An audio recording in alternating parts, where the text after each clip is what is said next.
It's no secret that the Philadelphia 76ers have an unbalanced roster this year. The main reason for it is that general manager Elton Brand decided to sign veteran center Al Horford last offseason to a ridiculously overpriced contract. And if the Sixers fail in the postseason due to Horford's poor fit with the team, then it's not out of the realm of possibility to assume the franchise will do whatever it takes to trade Al Horford.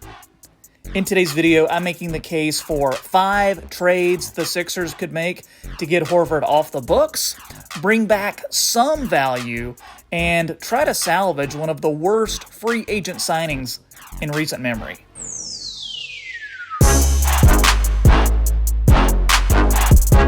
How's it going, everybody? This is Troy with the Half Court Report YouTube channel. Make sure you like this video. Also, if it's your first time here, make sure you sub to the channel as well. I've got new videos a few times a week.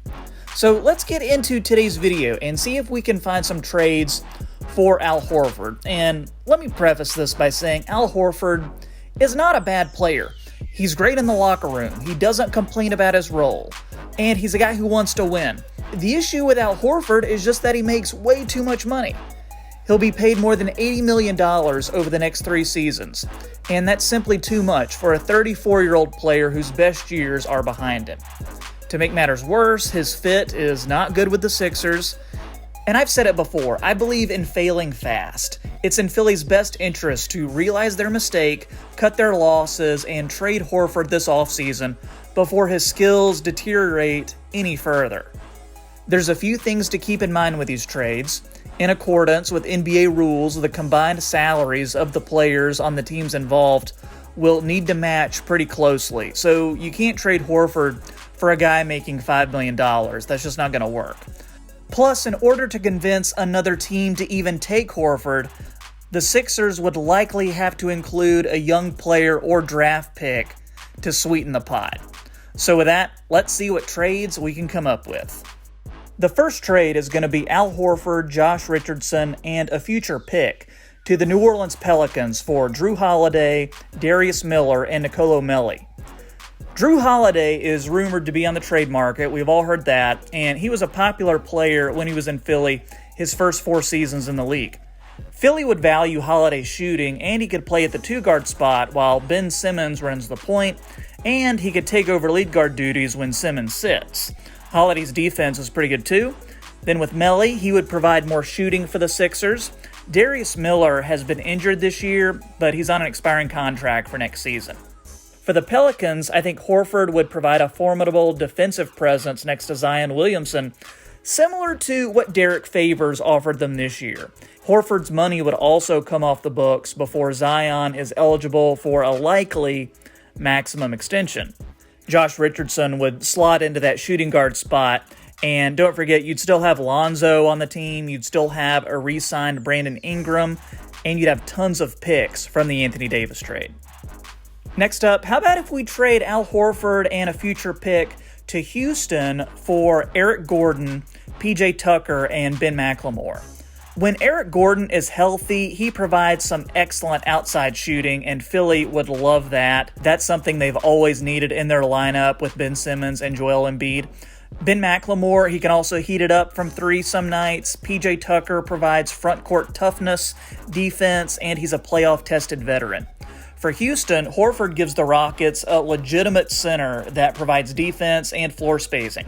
I think Westbrook and Harden would be able to get him the ball in some really favorable spots, and the pick that they get could be used to fill out their bench because they're going to have lots of holes to fill next season.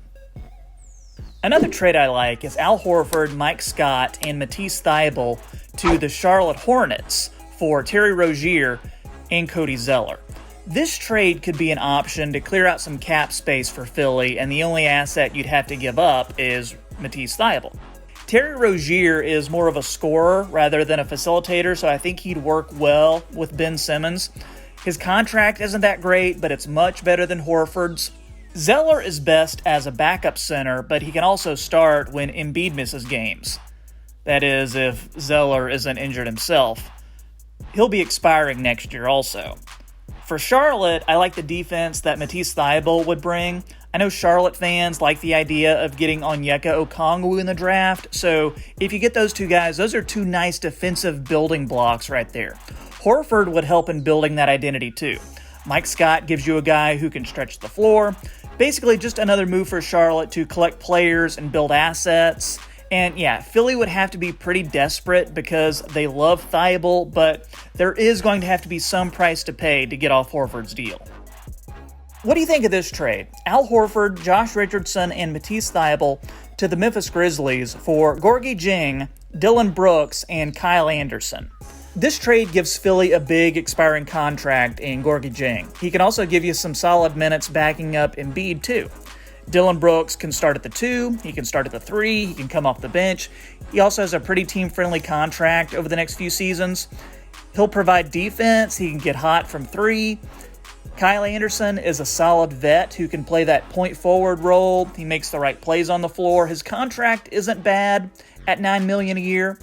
For Memphis, Horford can start alongside Jaren Jackson Jr., or he can back up Jonas Valanciunas. If Horford comes off the bench, he and Brandon Clark would be one of the best front court benches in the league, I think. Jason Richardson gives you a solid wing player. Matisse Thybulle could end up being Tony Allen 2.0 for Memphis. And what's really good about this deal for Memphis, Horford's deal is off the books before you need to re-up Ja Morant, and it still gives you room to sign free agents.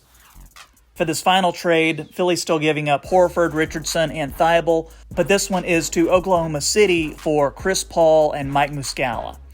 This is interesting for Philly because it gives you one of the game's best floor generals to put next to Ben Simmons. Would love to see the effect Chris Paul could have on Ben or Joel's games. I think this could make Philly the team to come out of the East. Paul's contract is slightly bigger than Horford's, but it ends a year earlier too. So if you're going to be paying a player a ton of money, it might as well be a player who can help your team, right? Mike Muscala can back up at the 4 or the 5. He can give you a few minutes in a pinch. For Oklahoma City, this lets SGA, Shai Gilgeous-Alexander, move back to his natural point guard spot. Josh Richardson can play the 2 or the 3. Matisse Thybulle can be your 2 guard of the future, or maybe you keep Lou Dort there and let Matisse back him up. As for Horford, he actually considered going to the Thunder the year that he signed with Boston, so there's a little bit of history there. He and Steven Adams would make a really nice front court. Oklahoma City has lots of expiring contracts coming up too, so the Horford contract won't cripple them too much. This move allows them to continue their rebuild while still competing for the playoffs. Let me know in the comments what you think of these trades and if you have any that I might have missed. If you enjoyed this content, like the video, subscribe to the channel for new NBA videos several times a week. Thanks again for watching. This is Troy with the Half Court Report, and I'll see you next time.